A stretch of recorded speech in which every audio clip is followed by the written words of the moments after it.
In a studio that's in a basement comes the epic story of how two friends changed the future of the movie podcast game forever. The reviews are in.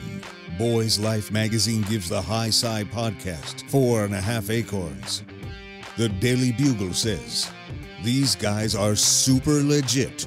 And Pope Francis declares the podcast as life-affirming.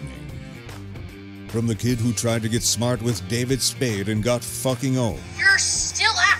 You're still back. And the guy who can name all four Baldwin brothers. Alec, William, Daniel, and the baby boy, Stephen. Live from the studio of his parents' basement.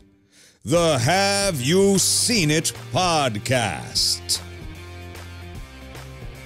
Hello and welcome back to the Have You Seen It podcast. My name is Mason Knight, and sitting across from me is the one, the only, Cash Krause. I'm here.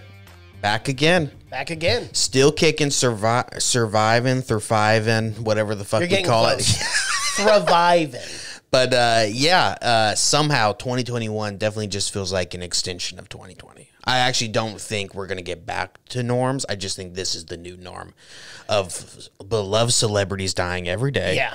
Tragic events happening every single day. I refuse to accept it. You can't. I refuse to address reality. Okay, I refuse. I'm living in my own world. I know that you have not left this basement for over a year now. That's actually true. So you are getting all your meals shipped in.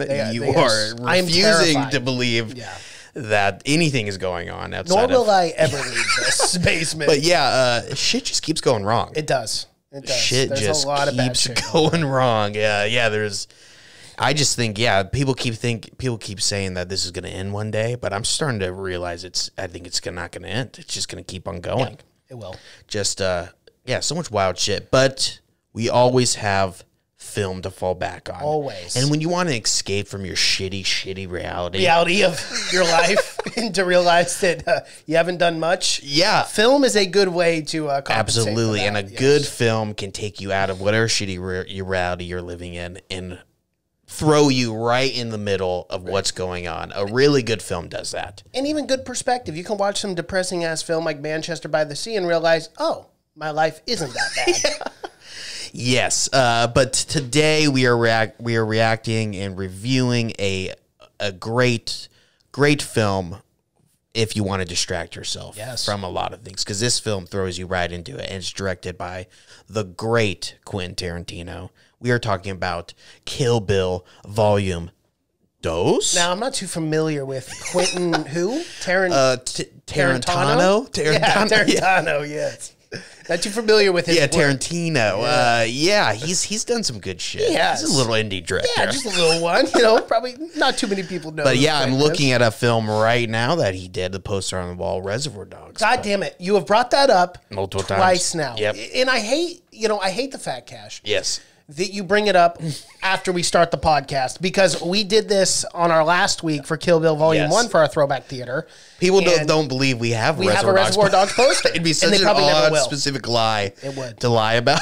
Yeah, a weird one to lie about. Man, that thing is beautiful.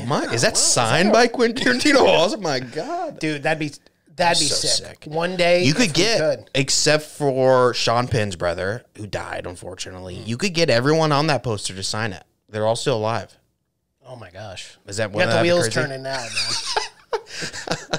Wouldn't that be crazy? It would be. That'd be awesome. Pretty cool.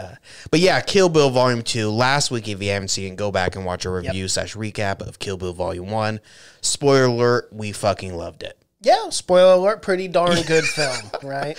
It's so good, but it's still not one of those we talked about last month. Still not really brought up when you talk about Tarantino. Yeah, not enough. I don't think enough credit is given to this fucking film. One I think is definitely in a cult following too, for specifically the Kill Bill two volumes. It combines so many different genres. I fucking love these films. But it's spliced together really well. It's so done. Yeah. It's this one, the second one feels more like a Western to me. More spaghetti Western for sure. Especially that opening scene of the church.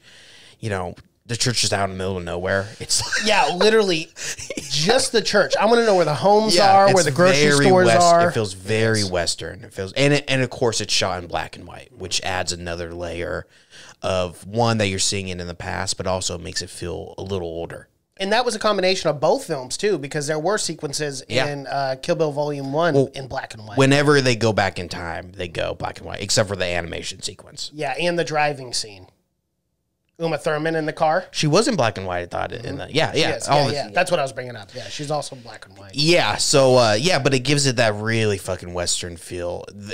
That opening shot really does, especially when she walks out and like David Carradine has got his old like Japanese flute. It's like, what is this guy doing? How long have you been out here? I know. It's so fucking cool. I didn't see your car pull up. This church is 80 miles from the nearest city. Did you walk here? Figured we would have saw you outside the window driving up. Pretty sneaky. Yeah, I love though the sets.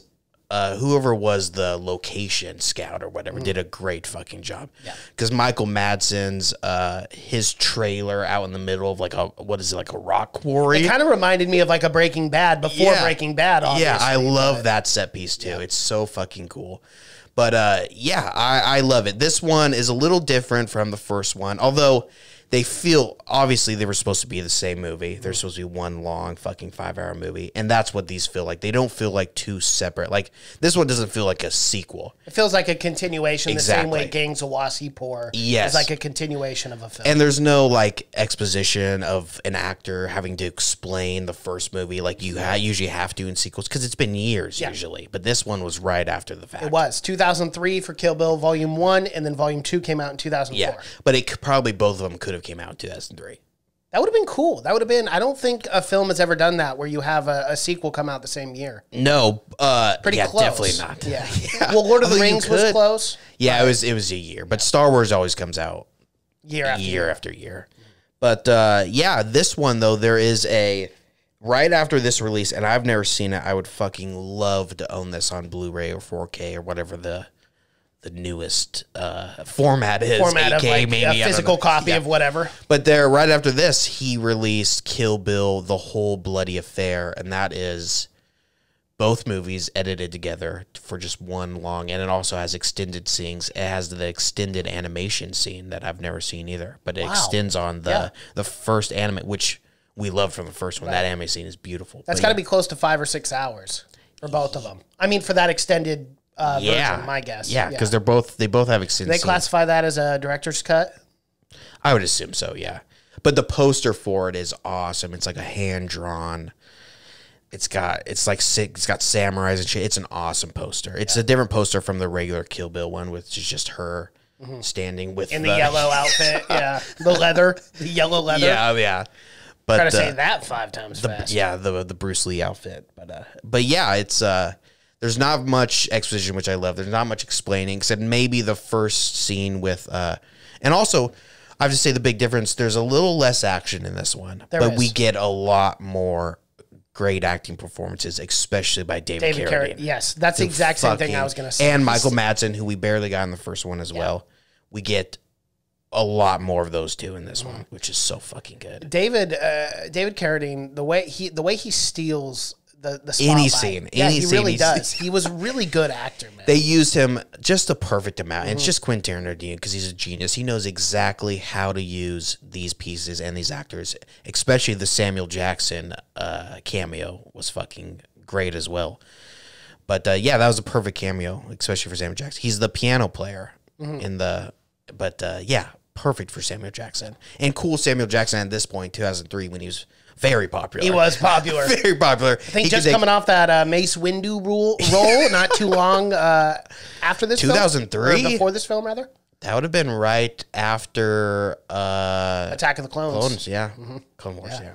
Because then Revenge of the Sith came out in 2005. Yeah. In theaters, anyway. He had no idea at this point in his career he was about to get thrown out of a fucking window by some and his arm cut off. Old ancient wizard. Yeah.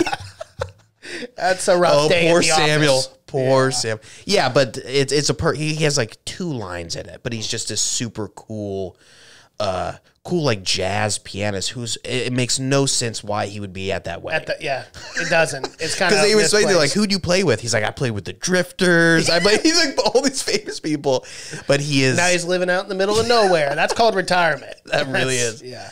But, unfortunately, this retirement does not end well. Yes, but a perfect cameo. Yeah, and it doesn't show him get shot, but he got fucking mowed down, unfortunately. It doesn't show anyone get shot in that.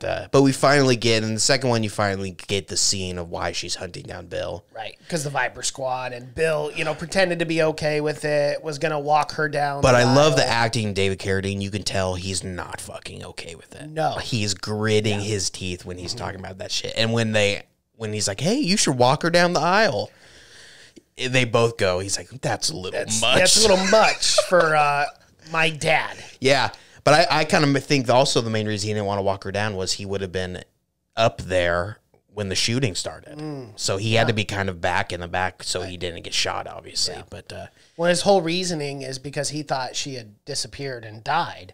Yes. Come to find out that she was still alive and she was getting married to some jerk. Yeah, which he was the nicest guy in the real nice guy. Seemed nice, kind of goofy, but hey, goofy. But his family took her in. She had no family or anything. But that bastard Bill, he was in a tough place at the time. Though he was going through some emotional. He's really turmoil. good at making it seem like he was a victim.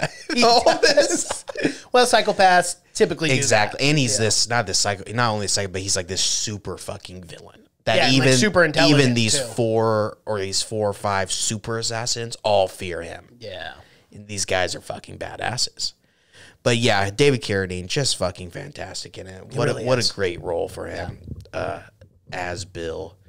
But yeah, he's brutal. And Michael Madsen and Tarantino, that's one of my favorite director-actor fucking duos. Yeah.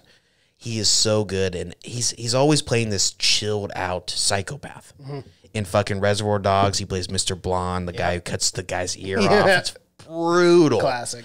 Brutal, but yeah, he's so fucking good. Yeah. He's amazing in this as like his role is, I mean, he was obviously part of the gang, but now all of them have been broken up because Bill, it's hinted at he went through some psychological trauma when he had to kill his whatever girlfriend. Yeah, but everyone on the group is like super bitter at the bride, aka Beatrix Kiddo, but they're all bitter that she kind of broke up the gang, the band.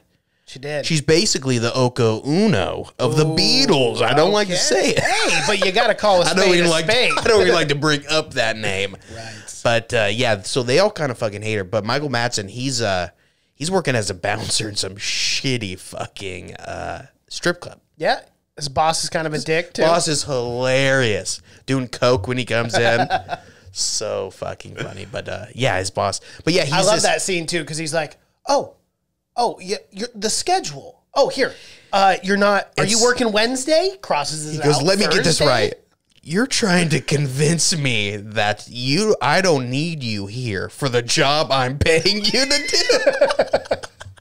And Michael Madsen just goes, okay. Yeah, well, I guess that's right. There's no one here. You're bar shit, let's pal. look at the schedule. Are you working Wednesday? Yeah, I'm working. You're not fucking working. You don't even know what day you're working. Cross that off the list, pal. Yeah, his boss is hilarious. But yeah, he's this.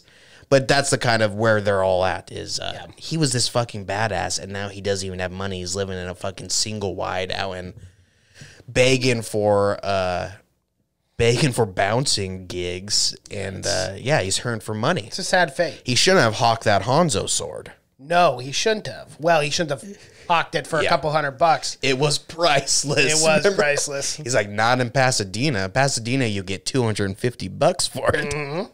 But yeah, he shouldn't. He's living in shambles at this point. Yes. But yeah, he's great in it. He gets a crazy death as well, where he gets bit by the black mamba. I love that.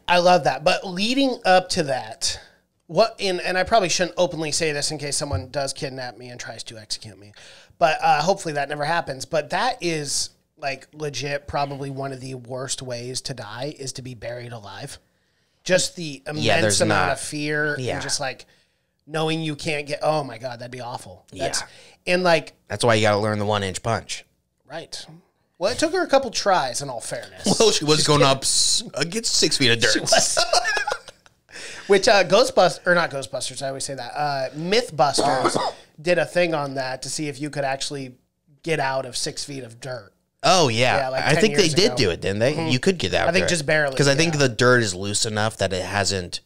I think it was like all about you had to do it early. Yes, you had to do it like right away. Like, because you had to do it before the dirt compresses down into a solid one. You want to Because make you want sure it it's as not loose. raining. Yeah, because you don't want it to be one solid piece of mud. Then you're going at fucking, I don't know, 1,000 pounds of dirt. Yeah. But yeah, I think if it's loose enough, you can just scramble. And I love the camera work too when she breaks out and the camera is like in the dirt. In the with dirt, her. yeah, It's as she's crawling out. scrambling Yeah. yeah, it's very cool. But yeah, bad way to go. But if you hate someone, good way to kill them. So you got to look at it from both ways. You do, in all fairness. You just don't want to be the guy in the coffin. No, you do But not. if you really hate someone, what a better way to make them suffer. Right. He did give her a flashlight. That's what I wanted to say too. That scene was really cool All too. these scenes 'cause are he's so like, good, yeah. You can have one of two choices. You can have the bear mace or the pepper spray, whatever that Yeah. was, or you can have the flashlight. And so she shuts the fuck up, and Yeah. it's like, okay, I'll take the flashlight. Yeah, she knew she could get out. And in this one also, I have to say, I think even though the first one is so fucking good because we get the crazy It 88s. is, and I love that final battle. Absolutely. in But I Volume think 1. I enjoy Volume 2 better. Just the performances are so fucking good. Yeah. And the flashback of her going to the fucking Shaolin monk and him being just the meanest. I love those shots too, where it's like the zoom. Yeah, look at his thing every time. It's awesome. It's I love so it. good. That's where the genres really fucking mix. It goes from Western to fucking old school samurai, kung fu movie where she has to find this ancient fucking monk. Of course. It doesn't happen. It doesn't happen No, these days. never. I don't know how You many never monks. find an ancient monk anywhere. These No, days. no. But back then, they're just fucking dime a dozen. But yeah, it's so cool. She's got to go. And this guy is fucking, always the master is mean. This guy is mean times 10. Yeah, he he's is a brutal. He's calling her a fucking, American dog. And, and he's even making fun of Japanese. Very disparaging. Yeah, He's super racist. he is. In all fairness, he Even though he knows like every form of mixed from everywhere, he's fucking brutally racist. right, yeah, definitely. Because remember, she goes and she speaks Japanese first, and he's fucking pissed about that. pissed. Don't you speak Japanese around this man? He will be very upset. But he is a badass, man. Those scenes when he's like, "Hit me," and she has a sword, and he's just fucking, and then he pokes the shoulder, he's dodging. Oh, he's so fucking good. The And then choreography jumps- is great in those fight scenes too. Oh, it's yeah. really well done. Yes, it is. It's fantastic, like any Tarantino movie. But yeah, the wire work is fantastic. Really makes it feel like an old kung fu movie. The way he jumps up and he bounces on the sword, like Yep. he's weightless. That's always like a Classic. Shaolin monk thing. Yeah. They can. But yeah, it's so fucking Light cool. as a feather. Light as a feather. That's what they say. But he gets his in the end. Oh, he does. The old He master gets poisoned. poison those fish heads. Fucking bitch. She gets her That in the one-eyed end as well. bitch, too. yeah. She has the most brutal death. I don't even know she died. It's it's- better than death. it's alluded that she dies. Yeah. Because the Black Mamba's in the trailer still. True. And both of her eyes are out. And what base case scenario? She gets to her car and what drives into a cliff.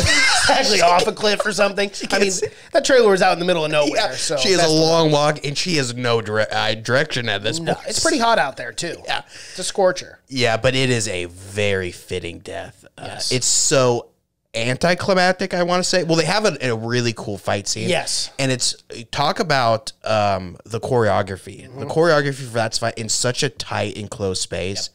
And they use that trailer so well, especially when she's trying to get the sword out. Yes. And she keeps pushing it up against the wall And so the she can't get zooms the were hilt. awesome too. Down the hallway in the trailer. Where Yeah. So fucking It was- good. yeah, man. it It's was awesome. so good. But yeah, just the creativity of being in that little tiny fucking trailer. Tarantino for you, man. Yeah, exactly. When you watch 1,000,000+ films, you know how to do it. There's no scenario that man can't accomplish. That's true. Because he's probably seen 20 other fight scenes happen in a trailer that Right. we've never even heard Yeah. of. Or like some little 8x4 cargo shipping. Or some indie film that 4 people saw and he just happened to be one of them. They had a fight scene in a trailer that he just locked in 80 years ago and now he's bringing it back. Yeah, it's... And it is clever, like with the sword, not being able to get out the sword, like in closed quarters like that. Like it was awesome. And then it's revealed that obviously the other sword is still in there. It's the Hanzo sword it's he the kept Hanzo in sword. in his golf bag. What did the sword say? It was kind of funny because it was from David Carradine. It was what's his name in the film? It's not Bill, but it's You mean Buddy? It's Buddy. Yeah.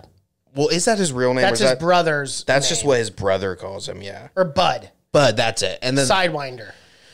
right. But Bud, yeah, it says to Bud, the only man I ever loved. Yeah, that's right. There we go. Yep. It's so funny because she looks at it and then she puts it back like she just had to read it before she started using it. But yeah, to Bud, the only man I ever loved. It's kind of funny. It is funny. It's funny. They got a good sense of humor. They do. But I mean, yeah. And it's nice that he died by a black mamba because the black mamba was coming to kill him anyways. and exactly that was her code name anyway. So Yeah. it kind of So worked out. regardless, I don't know. But yeah, I think I'd rather get stabbed though by the black mamba than bitten in the face multiple Same. times. Yeah. Because that's that poison. rough. Yeah, that poison is not fun to die by. No, that's a rough death for sure. No. He doesn't seem like he's enjoying it much. No. He was, again, great acting by Michael Madsen. He's going fucking crazy when he gets bit by that snake. Falling around, tripping. That's very unchoreography where it was very loose. And I got a feeling Tarantino just said, go nuts. Because he's tripping on chairs and shit when he's dying. But yeah, that's good. But you don't want to get your last eye snatched out. No. Because that's your good eye at that point. And that's what I loved her acting in that too, because she was freaking out in that trailer, like, "Oh, you yeah, bitch, I'm exactly. gonna fucking kill you." She's just screaming, going nuts. Just Imagine just chaos. going from light to darkness, though. Yeah. I would also be. well, then being so able to scared. process that too, Yeah. being like, "What the fuck am I gonna do? You're not an assassin I want to kill anymore. this bitch, Yeah, but I can't see see anything." And I love even when she leaves the trailer, you still hear her going. Screaming. Well, I love that she plucks the eye out, she puts it down and squishes it. Yeah, I'm so like, there's no way you're. there's I no like hope. she was gonna pop it back in. Yeah. I'm good. All right, just reconnecting the veins here. Yeah, but it's a great death. We get a 2 for that one, which is it's quick. And my only complaint is I always wanted to see Michael Madsen's character be a badass. You never get to see him Do any like assassinating hand to really? hand or anything. It's just hinted at that he was a real but he is smart. He's extremely smart. He was waiting for her. He was waiting for Although her. she didn't have the greatest plan. Front door? Just Never go through open the it up front and go door. crazy. I You know. saw him sitting there. Yeah. But yeah, I love the scene also. We're getting caught up in like the first half hour, but I love the scene of when he goes home from getting fired and he's lighting a cigarette and he just looks up and he knows that she's there or whatever. Yeah. And it never shows that she's there, but it goes, and then the camera angle switches from the top of the hill to kind of be like it's at her angle, like Yes. she's up there, and he just knows immediately that she's there. But then it pans down from him after he goes into the trailer and we see she's under the trailer. Yeah, exactly. But yeah, so good. So good. The camera work, everything, the writing. But yeah, that's pretty much how the last 2 of the Viper Squad dies. Yep. There's one left. There is. Big Bill himself. What is she set out to do? Yeah. She's out to got to kill kill Bill. Bill. Yeah. But she's got to go to Mexico first, which we get another really great fucking scene with the brothel owner guy, who I'm sure is like an old famous actor that I just don't know the name of. But she has to kind of convince him for that guy to tell her where Bill lives. And that guy was like Bill's dad. Yeah. But even he knew that Bill had to go. Yeah, he's like, well, That guy's got to be a really evil fucking bastard. Because, I mean, to raise Bill, obviously. But, yeah, they kind of explained. That's another thing is they don't get into it, but there's so much backstory you can feel. I want a prequel so bad to kind of explain how all these... and you know who... That'd be pretty cool. You know who Tarantino ever did that. who I thought would make a perfect young Beatrix kiddo? Who's that? What's the girl's name? Anna Taylor-Joy? Wow. Because that's who I'm thinking. It's perfect. Yeah. That's exactly what I was thinking. Because they have her and fucking... That's crazy. We were thinking of the same person, too. That's funny because I just realized it last night. But her and Uma Thurman have that distinct... where the eyes are a little farther apart than they're supposed to be. Mm-hmm. It's very distinct. Yeah. Anna Taylor-Joy has the exact same thing. She does. It would be so fucking perfect to show her as like a young Uma Thurman assassin just starting up, and then you could do separate and showing how all the rest of them got started. Because we already know how fucking how the Crazy 88's leader got started with, but we don't know what happened after that. You know, how they all become, and then you can get a young Michael Madsen's character as well and see all them, and then the conclusion can be Bill bringing them all together. Yeah, because you gotta get the sense that Bill kind of kills all the family. Well, it's a theory that he killed. He killed what's her name, the leader of the Crazy 88s, that he was one of the ones that killed her dad or whatever. So you could write it like he kills all of their families and then brings them all together. It'd be fucking awesome. But yeah, Anna Taylor-Joy, I think would make a perfect fucking young. She's a great actress too. Great actress really and similar looking. Yes. Both very good looking. Very beautiful. Both very beautiful, but both have that distinct, you know, those distinct features. Unconventional good looking. Yeah. I would say both of them are. But yeah, that's crazy that me and you both thought about that. Yeah. It's fucking perfect. We got to write it. Well, fuck, we got to write it. We got to cast it. Yeah, right? We just got to ask Tarantino. He's like, who the fuck are you, Scrubs? It's like, I've never had anyone write my work. My film before. So, let's just get the fuck out of my office. Yeah, Don't ever come back. He would go. Yeah, I've always heard there was supposed to be kind of a third Kill Bill, but at this point, no, everyone's just too old. It's too old, yeah. Just like there was supposed Time to be has a prequel to like Vic Vega's character in Pulp Fiction, and then Michael Madsen's character, because they're brothers. Right. There's supposed to be one of those also, but now everyone's too fucking old. And Tarantino takes 5 years to make a goddamn movie. I think prequels would be really cool. Just the style of Kill Bill in general. And hear me out here. I think it would be cool prequels in comic book form. I think would look really cool. Oh, yeah, that'd be like cool. If they did like a Kill Bill comic book. Yeah, they could easily do that. But again, you'd have to get Tarantino to write it. Yeah, so you'd have to get him to write it. He wants his hands in everything. He doesn't want his name on anything. Well, he's a true artist too. Exactly. Yeah. He doesn't want his name on anything unless he has direct control over everything. So it's fun to think about, but we could never. It'll never happen. But it would be fun. It would be fun. Because could you imagine? Like, I would read that comic book. That'd be so cool. A Kill Bill comic book, like with all the blood and the swords. It'd be sick. Even a prequel movie would be so hard to do, because even if you got someone else to do it, it would have to be done in the style of Quentin Tarantino. So it would basically just be someone copying Quentin Tarantino. Would not be good. Yeah. But even a TV series, I think, would work. That'd be fun. And you wouldn't have to call it fucking Kill Bill, obviously, because no one's trying to kill Bill. It could be like the Viper Squad or something like that. The same way that Cobra Kai, that TV show, was kind of a spinoff of the Karate Kid. You know, that show's campy as fuck, but you know, they could do something like that where they do that. You'd have to have it ultra violent though. Yeah. For sure. Not a campy version of Kill Bill. Yeah, exactly. But and I don't know if they're just giving anyone the okay. At this point, Quentin Tarantino, no one second guesses them, but you have to have 9 movies that have done phenomenal to be at that point where no one. Even you got to imagine, even Harvey Weinstein, who was the biggest son of a bitch in Hollywood at the time. For being a rapist and for being extremely hard on anyone he worked with, gave Quentin Tarantino full control over his first movie. So, he's 1 in a billion. Yes. Well, when you see talent like that, you got to go, hey, they have full reign, they have full control, because they can do much better things than I could ever do as a producer. Yeah. Even if you are a piece of shit. And that's one good thing Harvey knew. He knew talent. He did. Unfortunately, in too many ways, he recognized talent. But should we get into the end, the spoiler of what happens to old Bill? Well, I do love this scene. Uma Thurman finally shows up. Beatrix finally shows up. It's a great twist too. It is. Which you're not, because this film is so simple. It's the most simple fucking writing. The dialogue carries it though. Absolutely. That's what it is. The dialogue is fucking phenomenal. The dialogue and the action carries, because it's a guy killed someone's family and this girl is out to get. It's just a simple revenge story. And watching it, the whole time I'm thinking, wow, this could have been ruined in so many ways. You could so easily have overcomplicated this fucking story. Easily. To where it gets so just bundled up at the end that it would have been horrible. He keeps it so fucking simple. Quentin Tarantino does. But that so simple to where you're really not expecting any twist to come.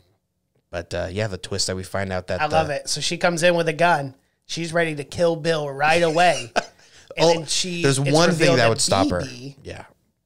Is alive, her daughter, and that Bill has been raising BB for what, 7, 8 years? Really She looks fucked like up. 7, He 6, shot 7? her, and then they removed the baby, and did. he took the baby. It's fucked up. It's fucking real fucked evil. up. It's evil. And the way that he was so nonchalant about it, like, play dead, mommy, you know, and like he seemed to be raising her.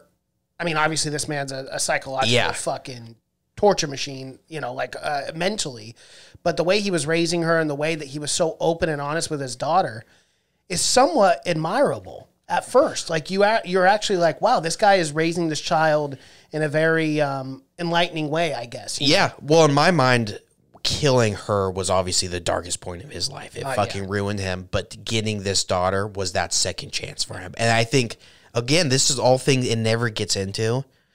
But you can just, it's fun to think about that maybe, you know, he got this daughter and then he's like, well, now that I have this kid, I can't be an assassin anymore. Right. You know, I can't. And then, and like what you're saying is he kind of just completely changed. He became this super father instead of a super assassin. Mm-hmm. But yeah, like you said, he's a very admirable and very good father. Yeah. He is, but and the way he communicates with his daughter is really, treats her healthy. Yeah. Exactly. He treats her like a human instead of a child. Yeah, exactly. But great dad. Mm-hmm.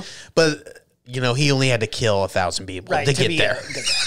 And that's another thing that's that a secret I for all love dads. About. Yeah, exactly. I love about this final, this third act, is you see it in Uma Thurman and David Carradine's characters here so much. You see the love, these glimmers of love between them, and then just the searing hate as well. Yes. And it bounces back and forth in the dialogue and the emotions really well, where it's like you really don't like. It's like a mixed bag of emotions that you're trying to just figure out. It's very, they're all these characters are very fucking complicated. Mm-hmm. That's what's so good about them is they're not one shade.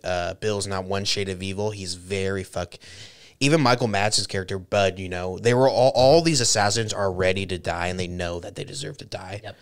But there's just something in them that no matter what, they have to fight. Yeah. Because that's just how they've been bred, you know, no matter what. Like Michael Madsen's character, he knew that but he still just didn't take it. Yeah. He was going to fight no matter. Mm-hmm. And Bill's character, even though he knew she went through fucking hell to get to him, he still isn't just going to let her walk because he's got the dart gun and the truth serum. Truth serum. What the fuck did you shoot? And I love though his 6-shooter his too. quick He's draw, fucking quick. Dude. Yeah, it was. But yeah, it's the man was a bred assassin. Oh, absolutely. But yeah, that scene when he's whipping out the 6-shooter too, very fucking. But still, it made you seem like he's this nice guy now, but at the end, he's still fucking an That's assassin. the thing too, that turn. Yeah. So as soon as he shoots her, you're like, oh, okay, this guy is actually still sadistic and fucked up. Yeah. Because that switch is turned, and when it's turned, you don't see a lot of love. As soon as the daughter goes away, yes, that switch, and he's back to being his normal person. But he fucking gets it, and then man, he gets the 5-point fucking palm exploding heart. That it's called the 5-point palm exploding heart technique, and that's which can only be taught by Hanzo. And guess what? No, not Hanzo. Hanzo's the sword guy. Oh shit, that's right. His name is just May. I'm pretty sure. Yeah, that's right. Yeah, but only taught by him, and he never has taught anyone it. Yep. He knows it, but he never even taught Bill it. His star fucking pupil. But he taught Beatrix it. She uses it. Taught him that and the eye poke, right? And the eye grab? Yes. Yes. That was quick too, yeah. I think he might have taught everyone the eye grab, but he doesn't teach everyone because it's so dangerous, you know. But it's a very fucking kung fu-esque ending modem of moving the story along. Because he takes 5 steps. 5 steps. The thing is, they do it just. It's very quick, touches all pressure points around your heart, I guess, and then you get 5 steps before your heart explodes. Yeah, it's a rough one. So brutal. And when I first fucking saw this when I was young, I'm like, what happens if you just never walk again? What if I'm always in a wheelchair, just rolling around? Can I live, or can I take 1 step and be like, okay, I'm gonna sit down, and the next step I'll take it 20 years. Right. Can you? Is there a way to survive this? I think so. I think you just can't walk, man. But you have to walk to a wheelchair. Is the thing. It's true. Unless someone wheels it up around you. That'd be nice. There's so many in my mind, so many methods of getting out of this. Yes. Might have been a major plot hole in this film. But at this point, I feel like Bill's at the end of his line anyways. He made peace with it before he died, for sure. But yeah, he takes the steps. I love it. It's very fitting. It's not like he takes the steps and like blood sprays from his mouth or anything. He just falls down. It's a very therapeutic death for our main character, Uma Thurman. For sure. It was hard for her to do, for sure. Yeah. And she goes at the end, we're getting to the end, but at the very end, you know, I love the scene when she goes in the bathroom and she just fucking weeps and she cries and cries. And it looks sad, but then she kind of starts laughing. And it's just the end of this long fucking journey that took her a year. That's the thing with the character. We talk about how it has so much depth because she did love the man, but also that love came with so much searing hate. Yeah, too. exactly. So it is like showing you those emotions. It reminds me a lot of Nicolas Cage in Mandy, you know, in the bathroom scene where he's like crying and then he's laughing. You know, it was kind of the same thing. But yeah, that was at the beginning of his journey. Yes, it was. This is at the end of Beatrix. Yep. But yeah, I love that scene, man. And then she just goes out and kind of hugs the daughter. Yep. And the daughter's going to be a little fucked up, I have to say. I would say a little bit. When you see your pop heart explode. Who was a great father despite being a have horrible no human fucking being. clue that this guy, all you think is this guy is the world's greatest dad. I know. And then your mom, you think she's a deadbeat. You You just haven't met seen her her 9 today. years. Yeah. I think this bitch just rolls in, kills my dad. Exploded his heart. I mean, Now I got to live with her? I got questions about this woman. I'm not going to lie. Yeah. So, yeah, she's going to need therapy, She will. obviously. Of course. Years of therapy. Probably never be the But same. her and Coppermouth's daughter can maybe link up and go to therapy together because they're both going to need it. Yeah. They could just They both saw form a Parents new Die. team, right? The PTSD team. That's awesome. We're there incapable of doing anything. Right, of course. Because they're, They're just just dealing with their shells trauma. of people at this point. Yeah. But yeah, that's in very fitting end. It's not, it's, They open up a business. It's a support group business. oh God, that'd be great. Nice. Yeah.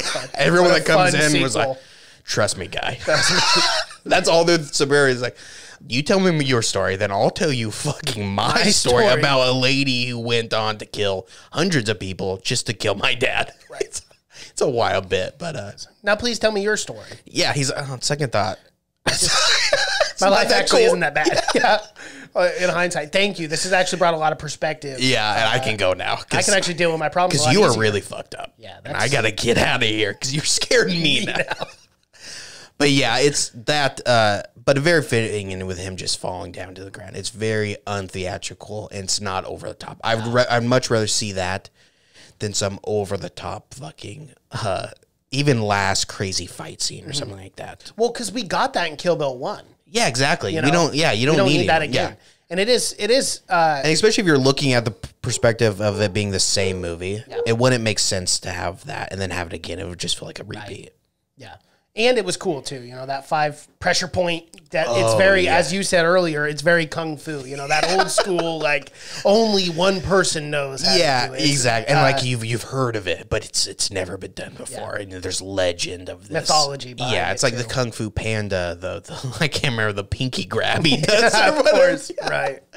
There's always one of those. Yeah, exactly. But yeah, that's all I got. This one went Right? long, It but did. Well, that's our first one went well-deserved. long too. It But did. again, we only have so many Quentin Tarantino films we can talk about. So we're running out. we are running out. That kind of freaks me out. It does. We got to really milk them for all we We can. do. Our next one a Quentin year. review better be 8 hours long. Yeah, for real. Or Once Upon a Time in Hollywood was pretty Very long. long, yeah. Yeah. That was back in the day when we did long format podcasts. Now we kind know. of shorten it up for the people. Absolutely. Nice little car ride to work or something. Sure. So.